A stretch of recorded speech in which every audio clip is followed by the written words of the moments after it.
Vous trouvez tout trop cher? Eh bien, sachez que certes, les prix augmentent, mais notre pouvoir d'achat tient bon, Hélène. Et oui, ça peut paraître étonnant à première vue. Pourtant, c'est ce que montre le point de conjoncture de l'INSEE.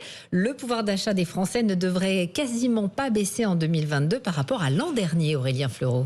Oui, puisqu'avec moins 0,5%, le pouvoir d'achat résiste à l'envolée des prix, notamment ceux de l'énergie. Après les nettes baisses des 2 premiers trimestres, c'est un important rebond qui est désormais envisagé par l'INSEE. Clairement, un effet de la loi pouvoir d'achat et des différentes aides mises en place par le gouvernement, explique Julien Pouget, chef du département conjoncture de l'Institut. Les revalorisations de 4% au 1er juillet de nombreuses prestations sociales, le versement de la prime exceptionnelle de rentrée, la revalorisation du point d'indice de la fonction publique, et puis au 4e trimestre, la poursuite de la baisse de la taxe d'habitation, la suppression de la redevance TV. Donc ça fait beaucoup de soutien aux revenus. Alors pour tempérer, il faut bien sûr rappeler qu'il s'agit d'une moyenne. Tous les ménages ne vont pas le ressentir de la même manière, surtout que les prix de l'alimentation vont augmenter, que les aides carburant vont baisser à partir de novembre. Mais malgré tout, l'inflation restera contenue selon l'INSEE, qui a même revu à la baisse sa prévision à 5,3% pour 2022.